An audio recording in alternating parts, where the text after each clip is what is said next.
भारत के इतिहास में सम्राट अशोक का नाम स्वर्ण अक्षरों में अंकित है। वे न केवल महान विजेता थे, बल्कि धर्म और मानवता के संरक्षक भी बने। उनके जीवन की कथा हमें यह सिखाती है कि क्रूरता और युद्ध की विनाशलीला भी किसी व्यक्ति को दया, करुणा और धर्म के मार्ग पर ला सकती है। प्रारंभिक जीवन। अशोक का जन्म ईसा पूर्व 3री शताब्दी में मौर्य वंश के राजा बिंदुसार और उनकी रानी धर्मा के यहाँ हुआ था।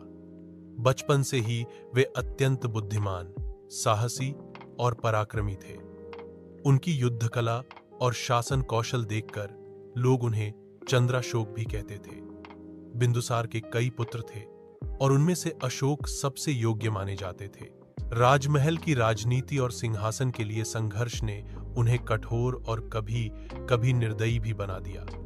कहा जाता है कि सिंहासन तक पहुंचने के लिए उन्होंने अपने कई भाइयों को परास्त किया और अंततः मौर्य साम्राज्य के शासक बने। अशोक का साम्राज्य और विस्तार। अशोक ने मौर्य साम्राज्य का विस्तार तेजी से किया। उनकी सेना शक्तिशाली और अनुशासित थी।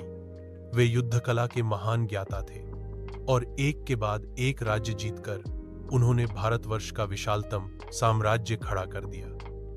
उत्तरी भारत से लेकर दक्षिण के तमिल प्रदेशों तक और पूर्व से पश्चिम तक उनका साम्राज्य फैला। उनकी वीरता और कठोर निर्णयों के कारण उन्हें चंडाशोक कहा जाने लगा। उस समय वे केवल सत्ता और विजय को ही जीवन का लक्ष्य मानते थे। कलिंग युद्ध। अशोक के जीवन का सबसे महत्वपूर्ण और निर्णायक मोड़ था कलिंग युद्ध। कलिंग वर्तमान उड़ीसा एक समृद्ध और स्वतंत्र राज्य था। अशोक ने उसे अपने साम्राज्य में मिलाने का निश्चय किया। युद्ध अत्यंत भयानक हुआ। कहा जाता है कि इस युद्ध में लगभग 1 लाख लोग मारे गए, 1.5 लाख कैदी बनाए गए और अनगिनत लोग घायल हुए। युद्ध भूमि लाशों और रक्त से भर गई। जब अशोक ने युद्ध के बाद का दृश्य देखा, लाखों मृत शरीर, रोते बिलखते परिवार, उजड़े गांव और त्राही करती जनता, तो उनके हृदय को गहरा आघात पहुंचा। उन्होंने सोचा कि क्या यही उनका जीवन का उद्देश्य है? क्या साम्राज्य विस्तार के लिए निर्दोषों की हत्या आवश्यक है? परिवर्तन की शुरुआत।